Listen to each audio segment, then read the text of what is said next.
Saya mendengar kabar mengenai ada orang yang meninggal, bahkan paru-parunya kolaps karena olahraga menggunakan masker.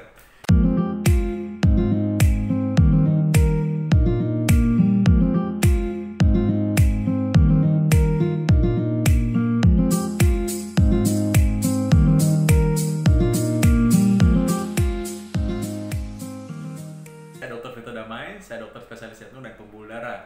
Saya mendengar kabar mengenai ada orang yang meninggal, bahkan paru-parunya kolaps karena olahraga menggunakan masker. Nah, ini memang secara teori penjelasannya cukup masuk akal. Apabila memang karbon dioksida ini menumpuk dalam darah kita, maka dia akan menyebabkan keracunan, sehingga memang tentu saja orang tersebut akan mengalami kekacauan metabolisme dan bisa menyebabkan kematian juga. Namun harus diingat bahwa proses ini tidak semata-mata karena seseorang memakai masker ketika sedang olahraga. Contoh kalau kita lihat masker ini ya, masker ini pun masih tetap ada pori-pori dan juga masih ada celah di sebelah kiri dan kanannya, bahkan di bagian atasnya. Sehingga sebenarnya napas kita masih bisa keluar masuk melalui masker tersebut. Jadi tidak benar-benar kedap. Yang kedua, apalagi kalau pakai masker kain pori-porinya lebih lowong lagi, lebih lebar, sehingga semestinya respirasi, keluar napas itu keluar masuk napas juga masih bisa dilakukan ya, karena memang masih tembus nih udaranya. Dan kalaupun memang masih ada karbon dioksida yang tidak bisa keluar langsung ke udara bebas, maka setidak-tidaknya itu sih bukan dalam jumlah yang besar, mestinya begitu.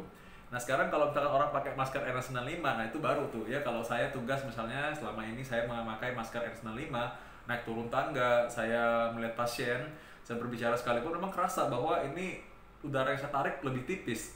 Dan tentunya udara yang keluar pun lebih terbatas karena memang dia lebih kedap dan lebih sempit pori-porinya, karena itu tidak mudah untuk keluar masuk. Mungkin saja memang karbon dioksida lebih banyak yang ada di dalam masker tersebut yang akhirnya saya hirup kembali, tapi tentu saja jumlahnya bukan dalam jumlah yang bisa mematikan dalam waktu singkat. Nah, kalau kita memang olahraga, betul bahwa ketika kita olahraga, oksigen yang dibutuhkan oleh otot jantung dan sel-sel tubuh kita tentu lebih besar karena kita melakukan effort dan melakukan aktivitas fisik. Dan ketika kita mengenakan masker, maka kemungkinan udara oksigen yang ditarik juga mungkin lebih sedikit juga, lebih terbatas. Kalau menggunakan masker yang ketat, yang kedap sekali, maka mungkin karbon dioksida yang ada keluar kita hirup lagi ke dalam. Nah, ingat bahwa memang ada masker yang digunakan untuk latihan meningkatkan kemampuan fisik. Itu dipakai oleh para atlet dan dengan pengawasan trainer yang terlatih dengan strategi latihan, tujuan yang jelas dan juga terukur. Nah, ini berbeda kalau kita pakai sendiri. Nah, jadi tidak perlu menggunakan masker N95 untuk berolahraga karena memang bukan itu peruntukannya. Walaupun tadi saya katakan bahwa kemungkinan orang-orang yang mengalami paru kolaps atau mengalami kematian akibat N95 ketika lagi olahraga, ya mungkin saja sebenarnya bukan karena itu. Mungkin saja karena sebab yang lain juga, karena tidak semudah itu orang berolahraga menggunakan masker lalu bisa meninggal. Mungkin saja sudah punya penyakit penyerta yang lain sebelumnya yang kita nggak tahu. Misalkan orang yang punya penyakit paru obstruktif kronis, orang yang memang perokok dalam jangka waktu lama, orang yang punya penyakit jantung sebelumnya yang tidak terdeteksi atau tidak terasa, dan ini bisa menyebabkan kelemahan tersebut sehingga membuat seseorang mungkin tadi paru-parunya kolaps atau memang mungkin dia meninggal mendadak ketika sedang olahraga. Jadi masih banyak penyebab yang lainnya yang kita nggak tahu. Permasalahannya adalah kalau tidak melakukan otopsi, maka penyebab kematian mendadak ini tidak bisa diketahui penyebabnya apa. Karena itu kita tidak bisa berandai-andai.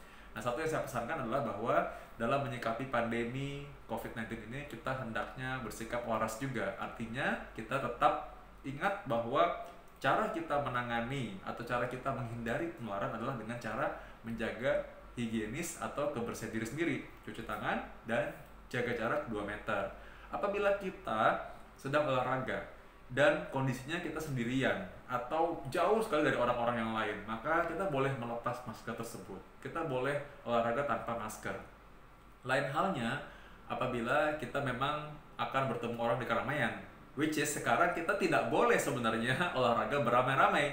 Jadi kalau kita mengindahkan memang anjuran atau himbauan ketika kita olahraga, itu memang kita sebaiknya tidak berkerumun dan kita jauh jaraknya dari mereka semua, atau kita olahraga di rumah saja, maka sebenarnya olahraga tidak perlu menggunakan masker dan hal itu lebih aman mestinya dari segala risiko yang tadi kita sudah bicarakan sebelumnya. Ingat bahwa intinya dimulai dari kebersihan dan dimulai dari diri kita sendiri. Mulai kapan? Mulai sekarang. Dapatkan informasi medis langsung dari Dr. Vito dengan subscribe channel YouTube ini.